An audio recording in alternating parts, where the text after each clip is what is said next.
नमस्कार, मैं मनमोहन मिश्रा आपके बीच आ चुका हूं। दोस्तों, अपने वादे के अनुसार जैसा कि मैंने अपने टाइमलाइन पे डाला भी था, इस प्लेटफॉर्म से प्रतिदिन मतलब एक दिन के बाद एक दिन लाइव आपसे मुलाकात करूंगा, आपसे जुड़ूंगा, आपके सामने अपने विचार और देश की समस्याओं को रखूंगा। मैं आपके सामने हूं। हाँ, थोड़ा सा परिवर्तन किया है मेरे दोस्तों, मेरे मित्रों, मेरे भाइयों, कि मैं अब 9:30 मतलब 9:30 बजे, शाम को 9:30 बजे आपसे सीधे जुड़ा करूंगा। 9:30 बजे से लेकर 10:30 बजे तक। होता ये था कि मेरा लाइव अक्सर मतलब 1 घंटे को क्रॉस कर जाता है और 10 बजे स्टार्ट करने का अर्थ ये होता था कि वो 11 बजे को क्रॉस कर जाता था। थोड़ी सी असुविधा होती है, आप जानते हैं। लोग जल्दी सो भी जाते हैं, बहुत लोग जल्दी सो भी जाते हैं। तो इन सारी चीजों को ध्यान में रख करके मैंने थोड़ा सा परिवर्तन किया है। तो दोस्तों, आगे से जब भी हम आपसे मिलेंगे, आप जानते हैं कि हम पहले ही अपने टाइमलाइन पे डाल देते हैं। और दूसरी चीज जो है ये कि मैं आपसे 9:30 बजे मिला करूंगा। समय का परिवर्तन, तो समय के परिवर्तन को भी ध्यान रखें आप। और अगर आपको कोई असुविधा हो इस समय से, उसके लिए क्षमा चाहते हैं। जैसा कि हमेशा आपसे कहते हैं मेरे दोस्त कि आपके बिना लोगों तक अब सूचनाएं पहुंचाना असंभव है, पहुंचाया नहीं जा सकता है। आपकी हमारी बातें लोगों तक नहीं पहुंचेंगी अगर आप और हम मिलकर के ये काम करने की कोशिश नहीं करेंगे। तो मुझे विश्वास है कि आप करेंगे, आप अपनी जिम्मेदारी निभाएंगे और हमारा साथ भी देंगे। दोस्तों, आज मैंने अपनी टाइमलाइन पे डाला है, जिसे आपने देखा होगा, कि दुनिया का सबसे समृद्धशाली देश होते हुए भी भारत के 80 करोड़ लोग सरकारी भीख पे जिंदा हैं। अब मैं जो कह रहा हूं कि सरकारी भीख पे जिंदा हैं, वो आप जानते हो, नरेंद्र मोदी खुद ही कहते हैं कि 80 करोड़ लोगों को मुफ्त का अनाज, 5 किलो अनाज मोदी जी दे रहे हैं और इससे वो सुखी हैं और संभवतः इसी से वोट भी किया है। जो भी हो, मैं जानता हूं कि वोट उन्होंने नहीं किया है और ना ही 5 किलो अनाज पर कोई बिकने वाला है भारत में, ऐसा भी नहीं है। लेकिन उनका इस बहाने से, इस 5 किलो अनाज के बहाने से उन्होंने ईवीएम में मैनिपुलेशन करके जीत का सेहरा जबरदस्ती अपने सर पे रख लिया। यह अलग बात है दोस्तों। तो आज मुद्दा ये है, मुद्दा क्या है? मुद्दा ये है कि जो देश दुनिया का सबसे समृद्धशाली देश आज भी है, उस देश में 80 करोड़ लोग सरकारी भीख से पर क्यों जिंदा हैं? ये सवाल है आज का। आप भी इस पर सवाल लिख सकते हैं, अपने सवाल पूछ सकते हैं, मैं आपके सवालों का जवाब दूंगा पूरी तन्मयता के साथ और पूरे विश्वास और पूरे कॉन्फिडेंस के साथ, और पूरी तरह से आपको संतुष्ट करूंगा आपके सवालों का जवाब से। अब रह गई बात कि मैंने एक बात जो कही कि दुनिया का सबसे समृद्धशाली देश भारत है, आज भी है, मैंने ये बात कही। आप सोच रहे होंगे कि मैं ये बात इसलिए कह दिया कि चलिए अडानी जो है दुनिया का अगर 5वें नंबर का अमीर बन गया तो भारत समृद्धशाली होगा। ये बिल्कुल बात नहीं है मेरे दोस्त।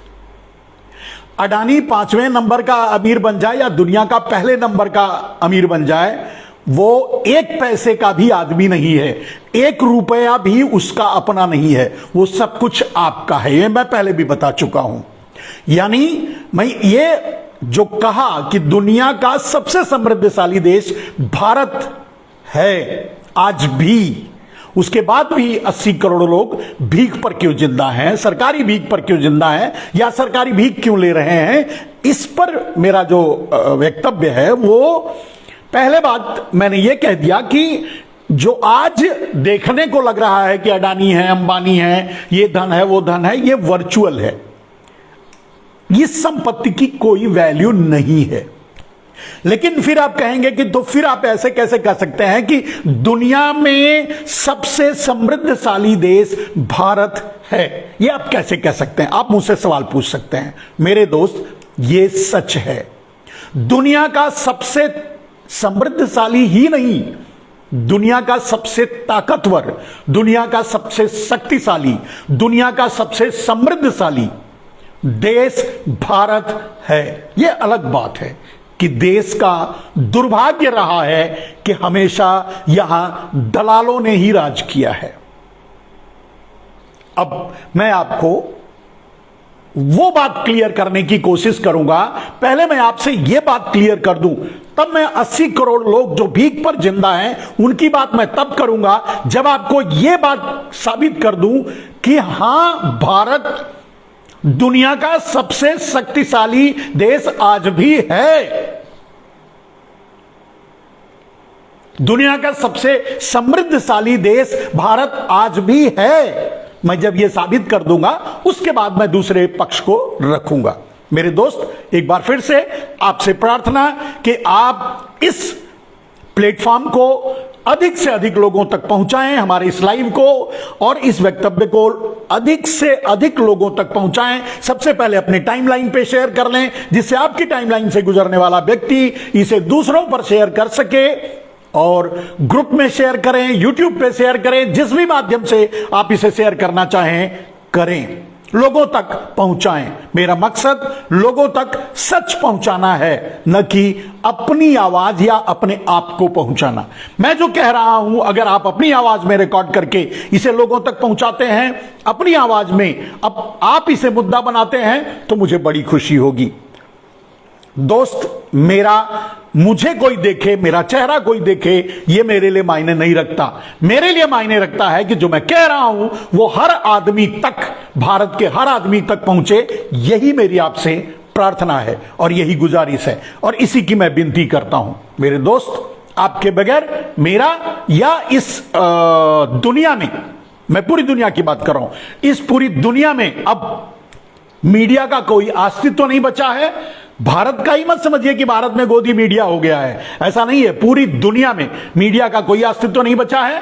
आप लोगों के पास थोड़ा बहुत जो पावर बचा है वो सोशल मीडिया के जरिए बचा है। कब तक बचा रहेगा पता नहीं, लेकिन जब तक बचा है इसका इस्तेमाल कीजिए, लोगों तक अपनी बात पहुंचाइए।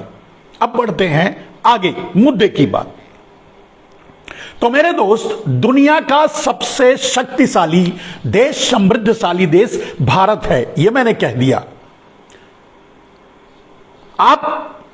आपके मन में बहुत से सवाल उठ रहे होंगे कि 80 करोड़ लोग भीख पर जिंदा हैं, सरकारी भीख पर जिंदा हैं, या आपके मन में सवाल उठ रहा होगा कि लोग पढ़ाई नहीं पढ़ नहीं पा रहे हैं, शिक्षा ध्वस्त हो चुकी है और बाजार पूरी तरह से तबाह हो चुका है, महंगाई एकदम से चरम सीमा पर पहुंच चुकी है, लोगों के बिजनेस व्यापार बंद हो चुके हैं, रोजगार खत्म हो चुका है। इसके बाद भी मैं ये दावा कर रहा हूं कि दुनिया का सबसे समृद्धशाली देश अगर भारत है, तो मैं ये कैसे कह सकता हूं?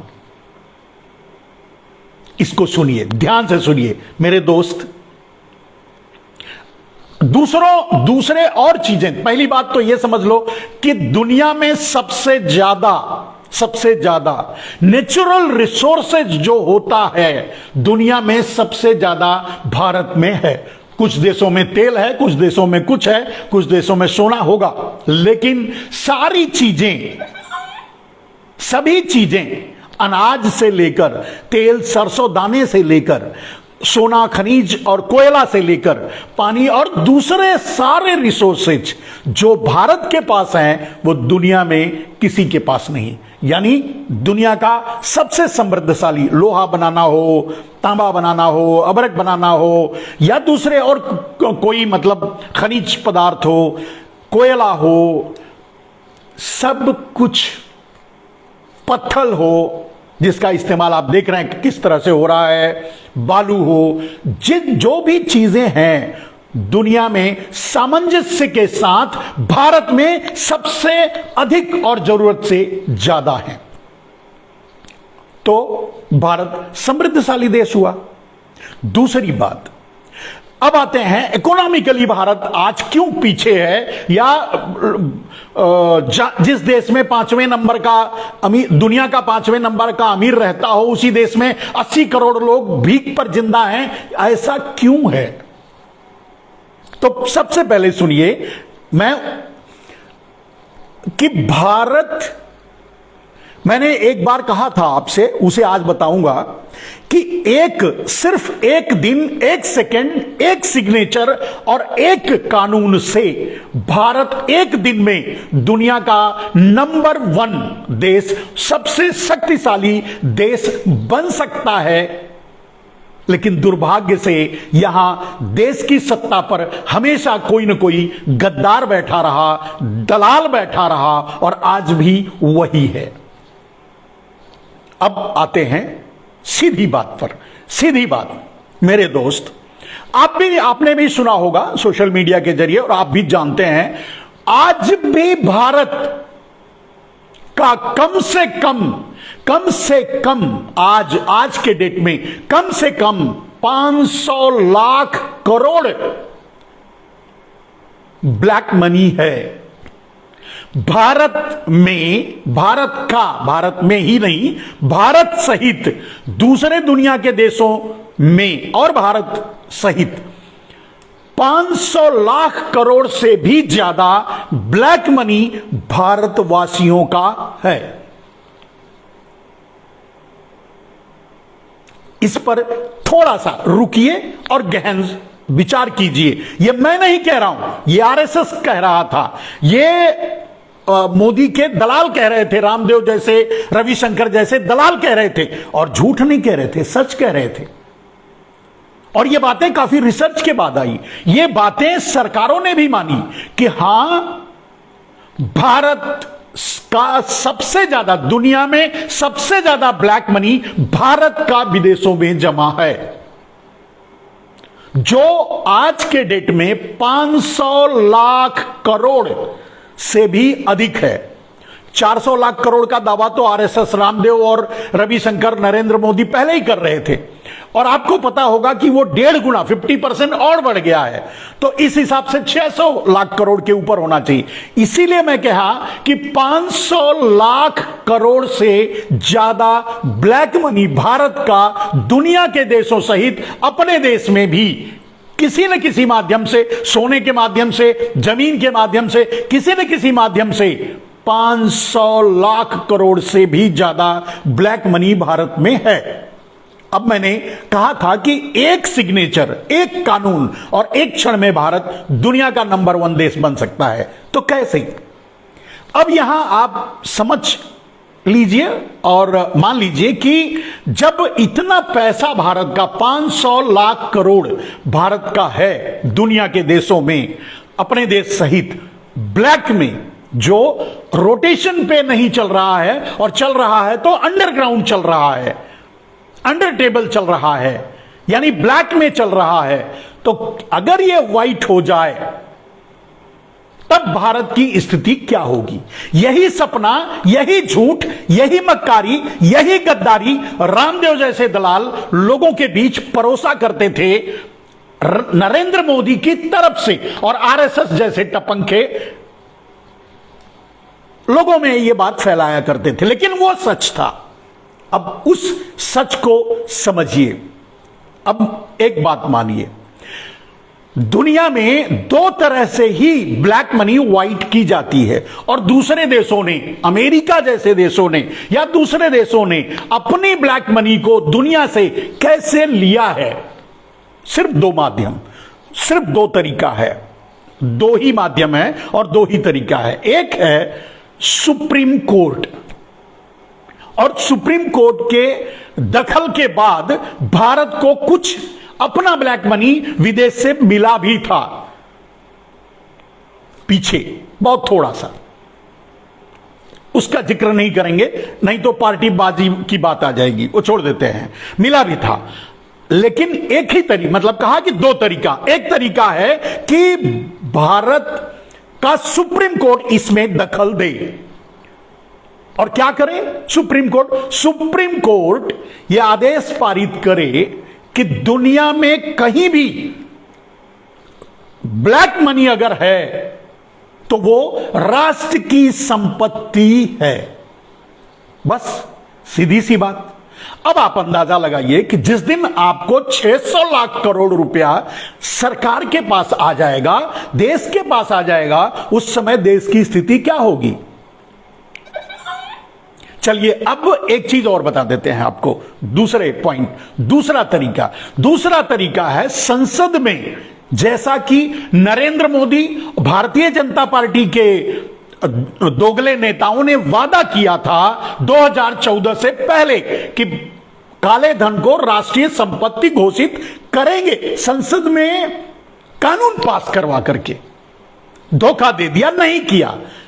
अब समझने वाली बात है कि अगर संसद में यह कानून पास हो जाए, पास करने के लिए विधेयक लाया जाए और यह कानून लाया जाए कि दुनिया के किसी कोने में भी, चाहे जहां भी भारत में हो, आपके पास, हमारे पास, दुनिया के किसी कोने में अगर ब्लैक मनी है तो वो राष्ट्रीय संपत्ति होगी। मतलब काले धन को राष्ट्रीय संपत्ति देश की संसद घोषित कर दे कानून बना करके। अब सोचिए कि 600 लाख करोड़ रुपया देश को मिल जाएगा तो देश का क्या होगा? मेरे दोस्त, आप मुझ पे उंगली मत उठाना, यही दोगले जो आप पर आज सत्ता में बैठे हुए हैं, इनका ही कहना है। और ये उस समय झूठ नहीं बोल रहे थे, ये सच बोल रहे थे। लेकिन इनकी दोगली और गद्दारी, देश से गद्दारी के नाते वो नहीं किए, नहीं कर सके। और डरा धमका करके रामदेव जैसे दलालों को, रविशंकर जैसे दलालों को और दूसरे दलालों को, या मोहन भागवत जैसे दलालों को का मुंह बंद करवा दिया, चुप करवा दिया। ठीक, तो अब सोचिए कि काले धन को राष्ट्रीय संपत्ति करने का कानून अगर देश की संसद में पास हो जाए तो भारत कहां खड़ा होगा? हमने कहा कि एक चीज तो हमारे पास बहुत ज्यादा खनिज और दूसरी और चीजें हैं जिससे हम दुनिया के में सबसे ज्यादा हमारे पास हैं, यानी हम दुनिया के सबसे धनी हैं। एक दूसरी चीज जो मैंने आपको बताई, कहने का मतलब मैंने इसलिए कहा कि आप सोच सकते हैं कि हमारे मंदिरों के पास कितने सोने चांदी पैसे पड़े हुए हैं, और दूसरे और माध्यम से वो छोड़ दीजिए, हम उसको छोड़ देते हैं। हम आते हैं सिर्फ ब्लैक मनी पे। तो ब्लैक मनी को, अगर काले धन को राष्ट्रीय संपत्ति घोषित कर दिया जाए संसद में कानून पास करके, तो भारत की स्थिति क्या होगी और कैसे भारत एक दिन के अंदर, एक क्षण के अंदर कैसे दुनिया का नंबर 1 बन सकता है, कैसे भारत कर्ज मुक्त बन सकता है? आप खुद सोच के बताइए, क्या यह संभव नहीं है? और जानते हैं, कानूनन दुनिया के किसी भी देश में कोई बाधा नहीं है कि हम संसद में यह कानून नहीं बना सकते।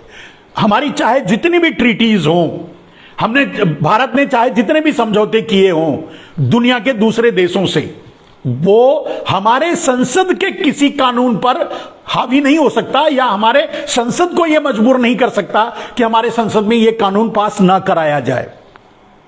तो काले धन को राष्ट्रीय संपत्ति घोषित करने के लिए नरेंद्र मोदी ने कोई कानून पास कराने की कोशिश क्यों नहीं की? बताता हूं क्यों नहीं की, आगे बताता हूं। अब पहले यह समझ लीजिए कि अगर काले धन को राष्ट्रीय संपत्ति घोषित करने का कानून संसद में लाया जाता तो विरोध कौन करता? यानी यूनानिमसली पास हो जाता, तब भी नरेंद्र मोदी ने नहीं लाए, यूनानिमसली पास हो जाता, बिना किसी बाधा के, बिना किसी वोटिंग के पास हो जाता। तो क्यों नहीं लाए? क्यों नहीं लाए वो मैं बताता हूं आपको, लेकिन पास हो जाता, ये तो आप भी समझते हैं। कौन इसके खिलाफ आवाज उठाता? जो आवाज उठाता उसको सीधे कहा जाता कि भाई ये चोर है, काला धन इसका है। ठीक है, तो काले धन को राष्ट्रीय संपत्ति घोषित करने का कानून भारत की संसद में क्यों नहीं लाया गया? और नरेंद्र मोदी क्यों नहीं लाए?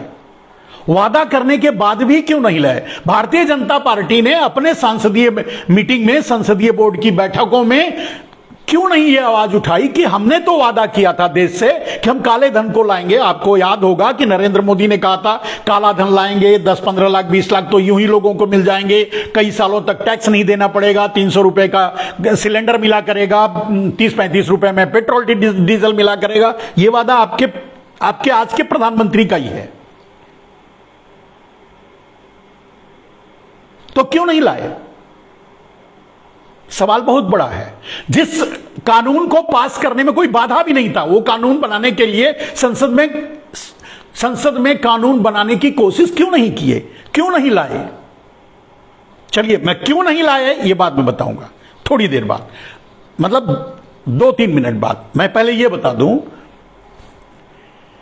कि अगर यह कानून लाया गया होता और आपके पास, मान लीजिए कि मैं कह रहा हूं 600 लाख ये लोग बताए थे, सब लोग बताए थे, वैसे सरकार ने स्वीकार भी किया है कि कम से कम 150, 200 लाख, 300 लाख करोड़ तो होगा ही। हम उतना ही मान लेते हैं, जो सरकार कहती है उतना ही मान लेते हैं, उतना ही काला धन है। तो जब काला धन राष्ट्रीय संपत्ति घोषित हो जाता तो दुनिया का कोई भी बैंक या दुनिया का कोई भी देश उस संपत्ति को, उस पैसे को, चाहे वो सोने के रूप में हो, चाहे वो करेंसी के रूप में हो, यानी कि डॉलर के रूप में हो, वो अपने पास नहीं रख सकता था। जैसे स्विस बैंक, वो सरकारी तरीके से वो आपके सरकार को हैंड ओवर कर देता, चाहे वो जिसका भी होता, तो यानी आपको मिल जाता। जब आपको मिल जाता तो क्या होता, इस पर ध्यान दीजिए मेरे दोस्त। भारत पर इस समय कर्ज, नरेंद्र मोदी ने जो पूरी तरह से कर्ज का बोझ डाल दिया है आपके, हमारे देश के आम नागरिक, भिखारी से लेकर हर आम आदमी पर जो बोझ डाल दिया है कर्ज का, वो कितना है? 139 लाख करोड़, 139 लाख करोड़ का कर्ज भारत पर है। समझ गए? मात्र 139 लाख करोड़, 139 लाख करोड़। और अगर हमको 600 नहीं, अगर 500 मिल जाता, 500 नहीं, अगर 400 लाख करोड़ मिल जाता, 400 लाख करोड़ नहीं, अगर 300 लाख करोड़ ही ब्लैक मनी अगर भारत के पास सीधे सरकारी खजाने में, सरकार के पास आ जाता तो क्या होता? यानी एक दिन के अंदर 139 लाख करोड़ आप वर्ल्ड बैंक का चुका देते, दुनिया का जो कर्ज है वो चुका देते। बहुत छोटी सी बात है, अपने गांव में देख लीजिए, अपने आप के ऊपर भी देख लीजिए। जो कर्ज है ये 139 लाख करोड़, इसका हम ब्याज भी देते हैं, तो ब्याज नहीं देना पड़ता, यानी कर्ज खत्म हो जाता। अब जिस दिन ये कर्ज खत्म हो जाता, जानते हैं आपके रुपए का अवमूल्यन क्यों है? आपका रुपया, 1 रुपया 70 रुपया $1 के बराबर क्यों है? क्योंकि आपके रुपए का अवमूल्यन हुआ है। क्योंकि आपके रुपए का अवमूल्यन, मतलब आपके रुपए का मूल्य कम इसलिए हुआ है क्योंकि आपके ऊपर कर्जा ज्यादा है। अगर इकोनॉमिक्स को समझते हैं, जो इकोनॉमिक्स को समझने वाले लोग हैं, मैं उनको चैलेंज करता हूं, बात यही है। यानी आपके ऊपर कर्जा है, इसके लिए आपके रुपए की कीमत कम है। कर्ज के जितनी बार भी भारत कर्ज लिया है, उतनी बार भारत के रुपए का अवमूल्यन किया गया है, यानी रुपए का कीमत घटाई गई है। जो आज 70-75 जो भी होगा, जो भी होगा वो है। तो मेरे दोस्त, अब एक बात बताइए, आपके रुपए का अवमूल्यन एकमात्र एक कारण से, सिर्फ एक कारण से, कि मतलब डॉलर डेफिसिट, आपके पास डॉलर कम है, ठीक है, आपके पास डॉलर कम है, इसके लिए आपके रुपए का मूल्य कम है। यानी 70, 75, 75 रुपए में, एक एग्जाम्पल के लिए बोल रहा हूं, 75 रुपए में $1 मिलता है। लेकिन जब आपके पास डॉलर ज्यादा होगा तब आप, तो डॉलर आपके पास ज्यादा कैसे होगा? ये ब्लैक मनी आपको डॉलर में ही आएगा। जो 400 लाख करोड़, 500 लाख करोड़ है जो देश को मिलेगा ये कानून बनाने के बाद, वो डॉलर के रूप में ही मिलेगा। तो जब डॉलर आपके पास रहेगा तब रुपए का मूल्य क्या होगा? डॉलर डेफिसिट के नाते ही आपका रुपए का मूल्य कम है, यानी 75 रुपए का $1 मिलता है आपको। जब आपके पास इतना ज्यादा डॉलर होगा कि आपको डॉलर लेने की जरूरत ही नहीं है, आप 75 रुपए में 75 रुपया देकर $1 इसलिए खरीदते हैं क्योंकि आपको दुनिया में ट्रेडिंग करना है, सामान मंगाने हैं, बराबर है, यही है ना, पेमेंट करना है, इसीलिए ना। लेकिन अगर आपके पास डॉलर, अपना काला पैसा डॉलर के रूप में जब आपके पास आ जाएगा तो आपके पास इतना पैसा होगा, इतना डॉलर होगा कि आपको दुनिया से पैसे लेने की, दुनिया से डॉलर लेने की जरूरत नहीं पड़ेगी। यानी तब क्या होगा आप समझिए मेरे दोस्त, $1 में $3 भले ना मिले, लेकिन आपको भी पता होगा कि 1947 से पहले $1 का $1 मिलता था। तो अगर मतलब $1 का $3 भले ना मिले, लेकिन इस कानून के बाद $1 में $1 तो मिलेगा ही। आप समझ गए? जैसे ही आपके पास डॉलर आ जाएगा, जैसे ही आप अपने संसद में यह कानून पास करेंगे, इमीडिएट, तत्काल, उसी क्षण से, अब नेक्स्ट स्टेप जाइए मेरे दोस्त। हमारे ऊपर कर्ज है 139 लाख करोड़ का, जो हमें डॉलर के रूप में पे करना है। लेकिन अब समझिए कि जब $1 का $1 मिलेगा तो 139 लाख करोड़ की वैल्यू क्या होगी? 70 टाइम्स डाउन, माने 75 टाइम्स, 75 टाइम्स नीचे। माने आप एक चुटकी बजा करके यह कर्ज दे देंगे, ठीक है? यानी भारत कर्ज मुक्त हो गया। जब भारत कर्ज मुक्त हो गया कम पैसे दे करके, और भारत का रुपया डॉलर के बराबर हो गया, या यूं कहिए कि डॉलर से भी मजबूत हो गया, तो भारत की स्थिति क्या होगी आप अंदाजा लगाइए, सोचिए, गंभीरता से विचार कीजिए। तो यह सपना नहीं है मेरे दोस्त, यह झूठ नहीं है मेरे दोस्त। इन्हीं गद्दारों ने, जो आज सत्ता में बैठे हुए हैं, इन्हीं गद्दारों ने देश में घूम घूम करके यही कहा था जो मैं आज कह रहा हूं कि काले धन को राष्ट्रीय संपत्ति घोषित करेंगे, काले धन को लाएंगे, लोगों को 15-20 लाख रुपया देंगे, लोगों को 300 रुपए में डीजल गैस मिलेगा, 30-35 रुपए में पेट्रोल मिलेगा। ये झूठ नहीं बोले थे, ये सच बोले थे उस समय, क्योंकि उनको सत्ता में पहुंचना था। लेकिन सत्ता में पहुंचकर इन्होंने देश से गद्दारी की। ये कोई और कारण है आप बताइए कि इन्होंने गद्दारी नहीं की? गद्दारी इन्होंने की, देश से गद्दारी की। इन्होंने वादा किया था काले धन को राष्ट्रीय संपत्ति घोषित करेंगे, क्यों नहीं किया? अब सवाल उठता है, अगर कर देते तो क्या होता? आप समझ गए? कर देते तो क्या होता? मैंने जो कहा मेरे दोस्त कि 1 सेकंड में, 1 सिग्नेचर से, 1 कानून से भारत दुनिया का सबसे ताकतवर और सबसे समृद्धशाली देश तो है, लेकिन सबसे ताकतवर देश हो जाता। अब सोचिए, जब $1 में $1 मिलता तो आपकी हालत क्या होती? पेट्रोल आपको कितने रुपए में पड़ता, ये आप सोच के बताइए। जब जो पेट्रोल आप दुनिया से खरीद कर लाते हैं अपने पास, वो डॉलर में ही खरीद कर लाते हैं। जब $1 का $1 होता, आपकी करेंसी का मूल्य बराबर हो जाता, तो आपको पेट्रोल जो खरीदते, डीजल, क्रूड ऑयल खरीदते, वो किस भाव में खरीदते? या दुनिया से जो और भी आयात करते, वो किस भाव में आपको पड़ता? महंगाई अपने आप खत्म हो जाती।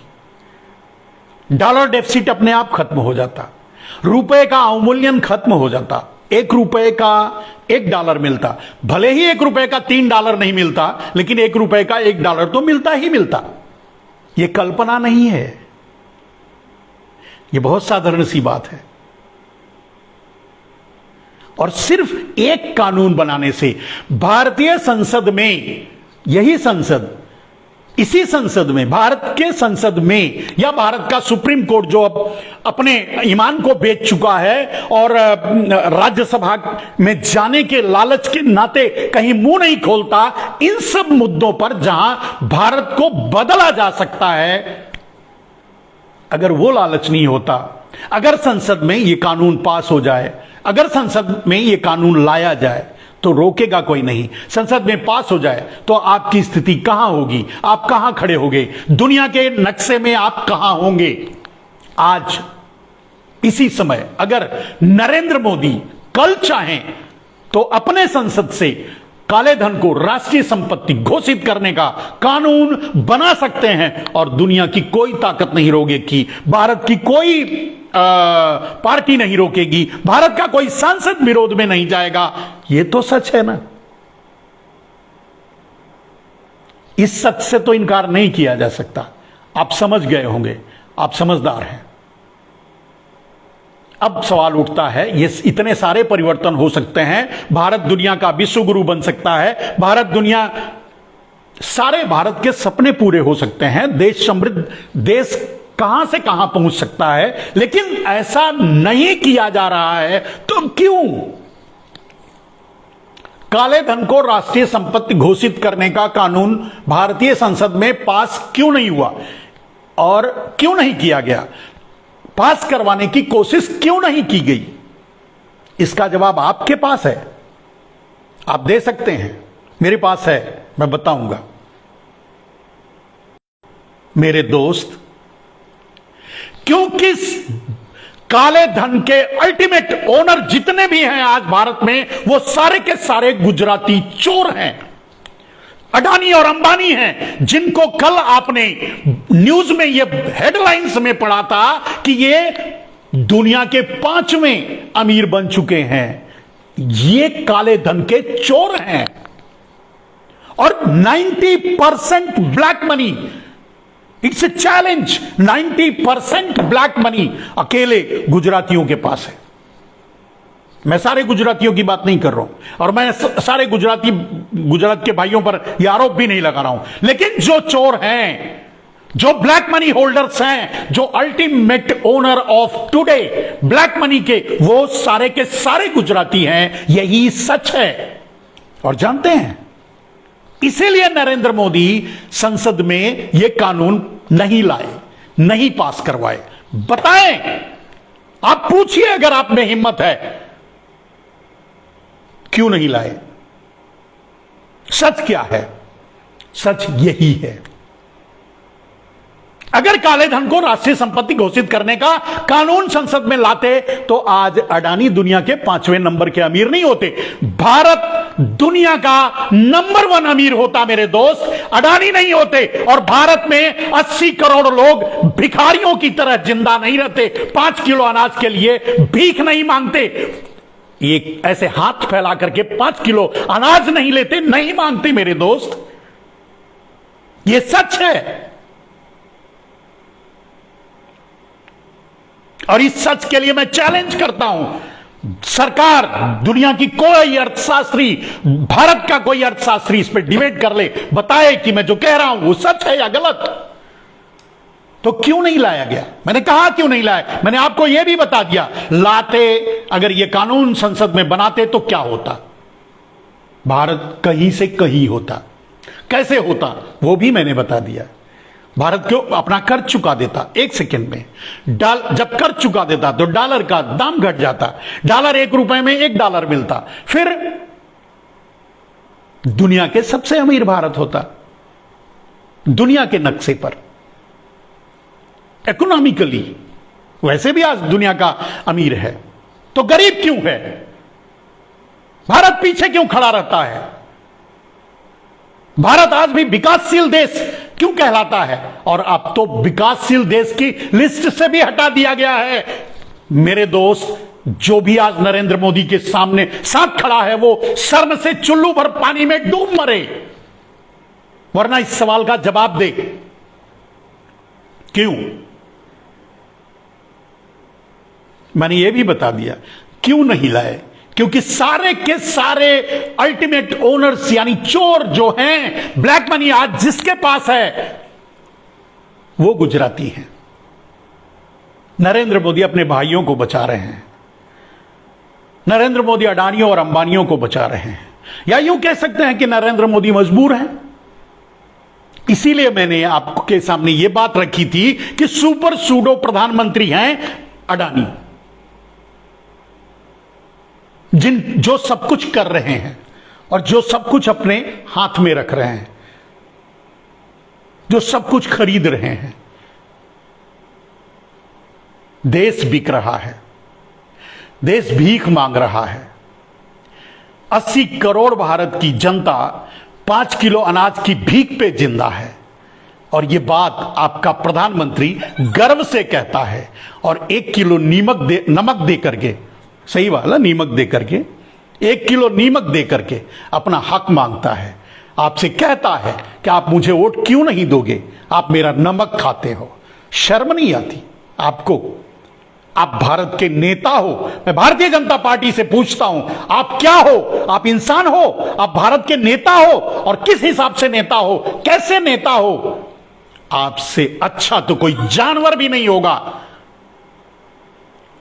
आपसे अच्छा तो कोई जानवर भी होता है, ये कहिए। आपसे बुरा तो कोई जानवर नहीं होगा, मैं ये कहना चाहता था। मेरे दोस्त, मैंने सारी चीजें क्लियर कर दी। भारत एक दिन में एक कानून से, और जानते हैं नरेंद्र मोदी 3 तलाक लाएंगे, क्योंकि हिंदू मुसलमान में झगड़ा करा करके वोट का, उस झगड़े के बहाने से ईवीएम की हैकिंग करके सरकार बनानी है। माने वो ऐसे कानून लाएंगे, वो 3 तलाक का कानून लाएंगे, वो फतवा का कानून लाएंगे, वो क्या कहते हैं हलाला का कानून लाएंगे, वो खतना का कानून लाएंगे, उसको भी अब सील करके जुड़वाएंगे। नहीं तो खोल कर सबका देखेंगे कि किसका कटा है, किसका जुड़ा हुआ है। क्या करेंगे आप बताओ? और ये सब मोदी इसलिए करवा रहे हैं क्योंकि कोई ये सवाल ना उठाए कि सारे चोर कौन हैं, कालाधन किसके पास है। मेरे दोस्त, 90% ब्लैक मनी सिर्फ और सिर्फ गुजरातियों के पास है। 90% बैंकों का लोन गुजरातियों के ऊपर है। 90% बैंकों का एनपीए गुजरातियों पर है। 90% बैंक के डिफॉल्टर गुजराती हैं। 90% बैंक सिर्फ इसलिए फेल हुए हैं, जो फेल हुए हैं उनके परसेंटेज की बात कर रहा हूं, वो एकमात्र गुजरातियों के कारण। 90% बैंकों से पैसा लूट कर भागे गुजराती हैं। आप भी जानते हैं, देश भी जानता है, बोल नहीं सकते क्यों? सवाल नहीं उठा सकते क्यों?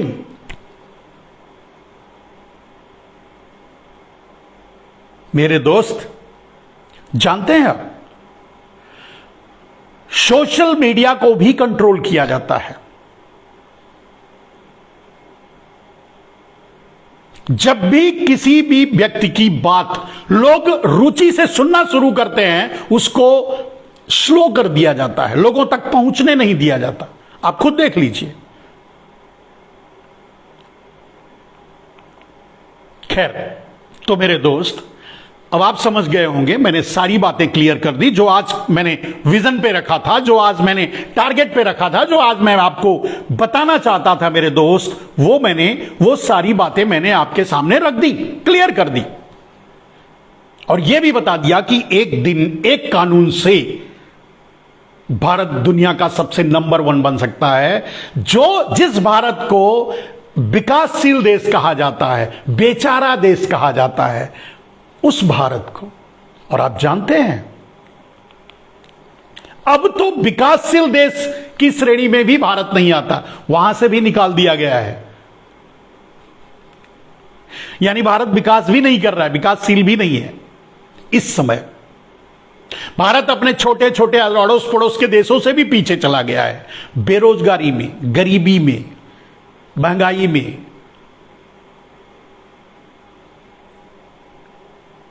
मेरे दोस्त, आप जानते हैं पूरी दुनिया में ये षड्यंत्र पूरे भारत में नहीं चल रहा, भारत सिर्फ मत मानिए, ये पूरी दुनिया में षड्यंत्र चल रहा है कि कैसे आम लोगों को मिटाया जाए, खत्म किया जाए, कमजोर किया जाए, गरीब को और गरीब किया। पूरी दुनिया में ये काम चल रहा है।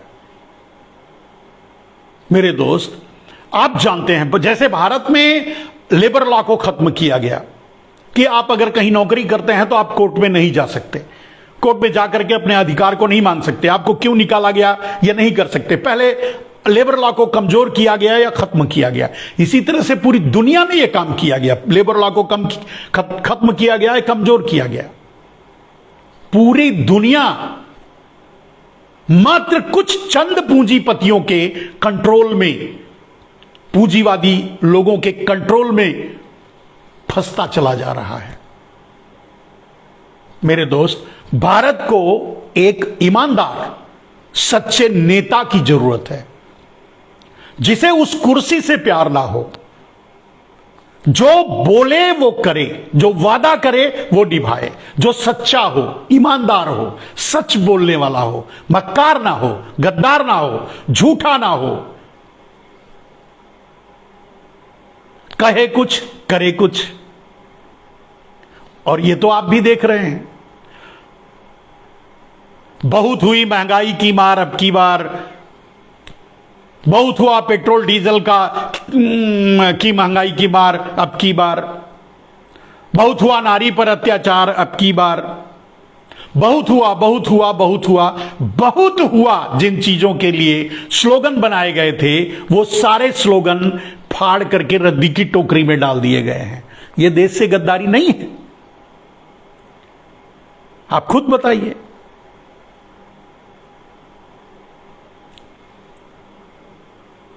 और मैं समझता हूं मेरे दोस्त, और बड़ी अच्छी तरह से समझता हूं, आप अगर ताकत लगाएंगे, आप कोशिश करेंगे तो लोगों तक ये बातें पहुंचेंगी, इस सच को लोग जानेंगे। आप नहीं कोशिश करेंगे तो नहीं जानेंगे, क्योंकि उनका मकसद कुछ और है। एक उद्योगपति ट्विटर को भी खरीद लिया, ट्विटर भी अब एक आदमी की संपत्ति हो गई। आप जानते हैं कौन है?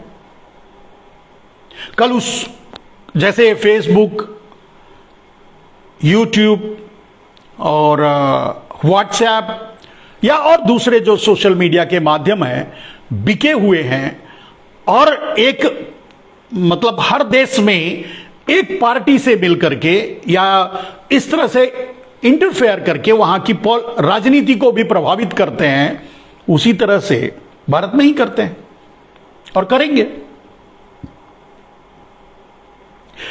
और मेरे दोस्त, एक बात बताओ, जब इतनी बड़ी गद्दारी की जाएगी, इतना बड़ा देशद्रोह किया जाएगा, इतना बड़ा छल किया जाएगा, इतना बड़ा झूठ बोला जाएगा, इतनी बड़ी मक्कारी की जाएगी, तो लोकतंत्र में यह कैसे चलेगा? नहीं चलेगा ना। तो लोकतंत्र को ही अब निशाना बनाया जा रहा है कि भारत में या दुनिया में, सिर्फ भारत में नहीं दुनिया में ही लोकतंत्र की खत्म कर दो। लोकतंत्र को खत्म करने का मिशन पूरे एक भारत में नहीं पूरी दुनिया में चलाया जा रहा है। भारत सबसे आगे है, क्योंकि आप वाला तो सबसे बड़ा दलाल है। लोकतंत्र को खत्म करने की प्रक्रिया में भारत इस समय काम कर रहा है। क्यों? क्योंकि आप कल यही बात जो मैं कह रहा हूं कोई और ना कहे, हर आदमी ना कहे, बंद करने के लिए और भी बहुत से तरीके हैं। हमारी आवाज लोगों तक पहुंचेगी ही नहीं, कितनी भी कोशिश कर लो।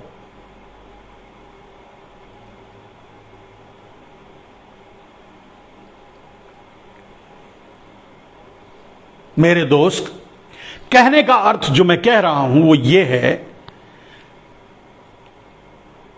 कि लोकतंत्र को ही खत्म कर देना चाहते हैं अब दुनिया के पूंजीवादी लोग, पूंजीवादी देश, पूंजीवादी नेता। भारत में भी वही हो रहा है। लोकतंत्र मतलब अब आपको कहा जा रहा है कि भाई खतरा है मुसलमानों से, लेकिन सच ये नहीं है, खतरा है लोकतंत्र से। अब वो लोकतंत्र को खत्म करना चाहते हैं, और लोकतंत्र को खत्म करने का तरीका यह है कि आपको आपस में लड़ा देंगे। जब आप आपस में लड़ोगे तो कहेंगे कि देखिए पूरा देश आपस में लड़ रहा है, तो इसको कंट्रोल करने के लिए हमें राष्ट्रपति शासन की जरूरत पड़ेगी। तो राष्ट्रपति शासन लगा दिया जाएगा, यानी लोकतंत्र को खत्म कर दिया जाएगा। पहले आपको लड़ाया जाएगा और आपके लड़ने के बहाने से ही लोकतंत्र को खत्म कर दिया जाएगा। समझिए। आप जानते हैं, आपको लाउड स्पीकर वाला डिबेट या दो चार दलाल टाइप के जो भगवाधारी हैं, जो हिंदुत्व के मसीहा बनते हैं, इस टाइप के लोग, या रामदेव जैसे, रविशंकर जैसे दलाल टाइप के लोग, ये सब क्यों आगे कर दिए जाते हैं? इसीलिए इन्हीं के जरिए तो लोकतंत्र खत्म करेंगे। ये जब बाहर निकलकर आपको उकसाएंगे, जैसे मान लीजिए ओवैसी कुछ बोलेगा, रामदेव कुछ बोलेगा, तुम्हारा बजरंग मुनि कुछ बोलेगा, चिन्मयानंद कुछ बोलेगा, जितने बलात्कारी भगवा वाले हैं वो कुछ बोलेंगे, तो क्लासेस होगा। क्लासेस होगा तो उसी क्लासेस का बहाना, या उसी जैसे मतलब दिल्ली में दंगा करवा दिया आपने देखा, तो दिल्ली जैसे दंगे पूरे भारत में करवा देंगे और उसी बहाने से भारत के लोकतंत्र को खत्म कर देंगे, भारत में राष्ट्रपति शासन लागू कर देंगे, नरेंद्र मोदी भारत के राष्ट्रपति बन जाएंगे, बाद में एक कानून पास करवा करके आजीवन अपने आप को राष्ट्रपति घोषित कर देंगे, अमित शाह को प्रधानमंत्री बना देंगे। क्या कर लोगे आप? ये बात मैं बहुत दिनों से आपको बता रहा हूं। कहने का मतलब ये है दोस्त, ये कोई मसला लाउड स्पीकर का नहीं है, ये कोई मसला अजान और हनुमान चालीसा का भी नहीं है, ये कोई मसला हिंदू मुसलमान का भी नहीं है, ये मसला है लोकतंत्र को खत्म करने का।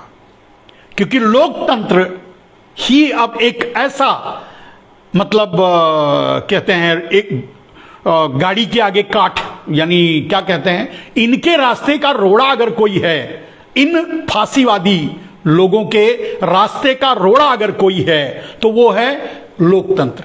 तो अब इनका मिशन जो है वो लोकतंत्र को खत्म करना है।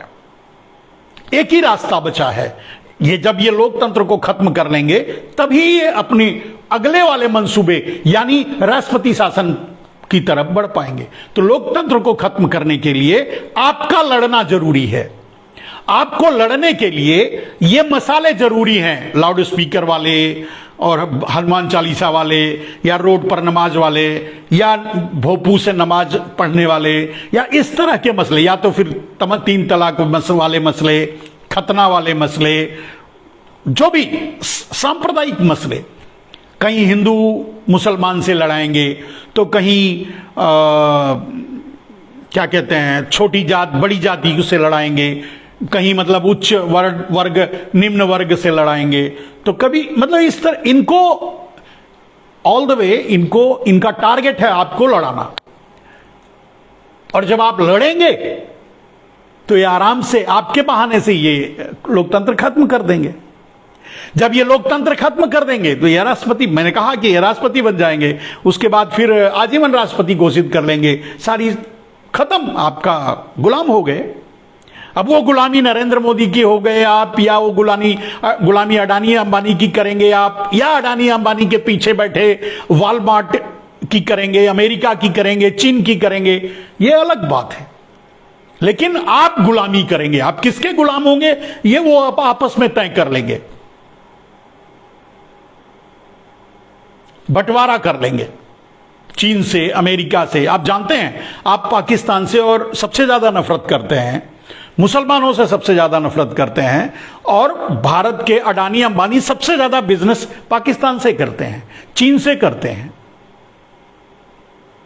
आपसे कहा जाता है झालर का विरोध करो, बल्ब मत लगाओ, खिलौने मत खरीदो, और पूरे भारत को एलईडी बल्ब यानी चाइना के एलईडी बल्ब से पाट दिया जाता है। आप आज किसी भी तरफ निकलो, किसी भी रोड पे जाओ, आपको चाइनीज बल्ब ही दिखेगा, आपको चाइनीज सामान ही दिखेगा।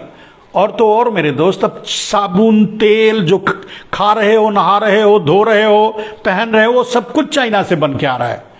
और आप सोच रहे हो ये अडानी का उसमें लेबल लगा रहता है, कोई ये रहता है, कोई वो सब लेबल सिर्फ लगा रहता है, बन सब वहीं से रहा है। यानी आर्थिक रूप से तो भारत पहले ही गुलाम कर चुके हैं, ये अपनी दलाली में बेच चुके हैं। बाकी थोड़ा बहुत जो बचा है वो लोकतंत्र को खत्म करके बेच लेंगे। चलिए, अगर आपको मेरी बात समझ में आई तो दूसरों को भी समझाइए, अगर आपको मेरी बात समझ में नहीं आई तो कोई बात नहीं है। यह मैं आप पर छोड़ता हूं मेरे दोस्त, क्योंकि यह मेरी अकेले की मेरी अपनी व्यक्तिगत लड़ाई नहीं है। मैं नरेंद्र मोदी का कोई दुश्मन नहीं हूं। 2010 से लेकर 2014 तक नरेंद्र मोदी के लिए काम किया और उनको प्रधानमंत्री बनने में एक छोटी सी चिड़िया जैसा जो भी होता है वो किया, जो हम कर सकते थे। लेकिन गद्दारी अगर कोई करेगा तो बर्दाश्त नहीं किया जाएगा। अब उसे गद्दार, वो गद्दारी कहेंगे या उसे वफादारी कहेंगे, उसे ये आप लोगों को तय करना है। अगर उन्होंने वादा किया था काले धन को राष्ट्रीय संपत्ति घोषित करने के लिए, तो क्यों नहीं किया, ये भी मैंने आपको बता दिया। अगर राष्ट्रीय संपत्ति घोषित कर देते तो भारत की स्थिति क्या होती, वो भी मैंने आपको बता दिया। अब ये चीजें आप अपने तरीके से समझ लीजिए, सर्च कर लीजिए, देख लीजिए। अगर आपको लगे कि मैं सही कह रहा हूं तो चाहे जिस भी माध्यम से हो लोगों तक पहुंचाइए। मेरे दोस्त, मैं समझता हूं आज इस विषय को यहीं तक रोका जाए, और मैं आगे से 9:30 से लेकर 10:30 तक ही आपके बीच रहा करूंगा। आपके बीच जब भी आऊंगा, जैसे अब कल नहीं परसों फिर आपसे मुलाकात होगी, परसों हम फिर आपके बीच आएंगे, अपने विचार लेकर, अपनी भावनाएं लेकर, अपनी बातें लेकर, इसी तरह की अनटच समस्याएं जिन पर कोई नहीं बोलता, जिन पर राष्ट्रवादी मीडिया भी नहीं बोलता, जिन पर राष्ट्रवादी सोशल मीडिया भी नहीं बोलता, जिन पर स्ट्रीम मीडिया तो बोल ही नहीं सकता, अडानी अंबानी की मीडिया तो बोल ही नहीं सकता, उन बातों को हम आप तक पहुंचाने की कोशिश करते हैं। और बहुत साधारण सी बात है मेरे दोस्त कि अगर भारत एक कानून संसद में बना दे, काले धन को राष्ट्रीय संपत्ति, आज भी मैं बोल रहा हूं, अगर नरेंद्र मोदी में थोड़ी भी जहनियत बाकी है, थोड़ी भी ईमानदारी बाकी है, थोड़ा भी राष्ट्रवाद बाकी है, थोड़ा भी अपने प्रति मतलब वो तो अगर थोड़ा अपने आप को जो वादा किया था पूरा करने की दिशा में एक भी कदम उठाते हैं, तो एकमात्र एक कदम उठा लें, काले धन को राष्ट्रीय संपत्ति घोषित कर दें, संसद में कानून लेके आए, जो भी होगा सब देख लेंगे, और जो परिवर्तन होगा वो आप भी देख लेंगे। करेंगे नहीं ऐसा।